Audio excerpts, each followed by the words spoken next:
Hi, M. Demir. It's actually easier if I just explain this. It's a great question. My guess is that I think the first thing you need to know is like what do X-rays actually do. So I actually wrote an article or a lecture on this in our Never Forget course. But the basic idea is X-rays work by they pass through the tissue, and if it passes through, then if the detector will detect it, and if it detects it, then it's darker, right? Um, so generally, organic things like carbon, hydrogen, nitrogen, right, things that you saw in like organic chemistry, typically will look dark, right? So think, well, air is like the most, right? It's the most dark because it's like the least dense because the particles are small and really spaced out. Inorganic things, so like calcium or iron, which is what you'd see in blood, phosphorus or things like that, they have a much larger nuclear density. So basically, X-rays simplistically like bounce off of them. So they won't actually hit the detector, which means that they'll end up as lighter. So then it's actually really simple then to know like what an X-ray or a CT will see, right? So bone is white, right? Because it's really electron dense. Because again, anything that's lower on, I was a chemistry major, but anything that's lower down in the periodic table typically is going to be brighter because it's more nuclear dense, right? So it'll bounce off of the calcium and the phosphorus. And so that's why bone is really, really white. Blood is also lighter, right? If you look, so iron, right, is a lot more dense than the carbon, nitrogen, oxygen, and hydrogen that you see in soft tissue.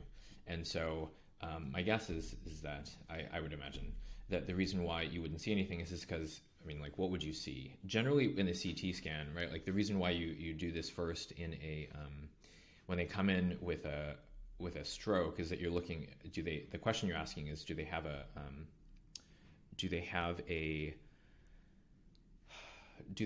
hemorrhagic stroke, right? And so if they have a hemorrhagic stroke, then that means that they are, like you would see that as something bright, right? And so that's why you don't use contrast. You do a non-con head CT, right? Because the contrast is bright, right? Contrast is like oftentimes barium or iodine. So again, the whole purpose of that is that they're giving you something that's really radiodense. And so you do that as a way to try to like light up things on a CT. So you'll do that oftentimes for like to better visualize soft tissue. But if the thing that you're looking for itself is really bright, then you would not want to do that, right? You would want to have no contrast, and so non-con head CT. That's why you would have a non-con head CT for a stroke, because you're looking, are they bleeding in their head? Would that blood be bright? And that's what you would see. And so you shouldn't see anything, right? So a vasospasm means that there's no blood getting there. And so if anything, I mean, you don't typically think of seeing like blood in the blood vessels anyways. But like you wouldn't expect to see anything on the head CT. So it would, if I think that they probably in the stem that they were doing a repeat head CT because they were worried maybe about a rebleed in the case of a subarachnoid hemorrhage. And so the point is that it's not a rebleed. My guess is that they had that as like one of the answer choices, but that's just a speculation. But that's certainly something you might worry about. So hopefully this helps.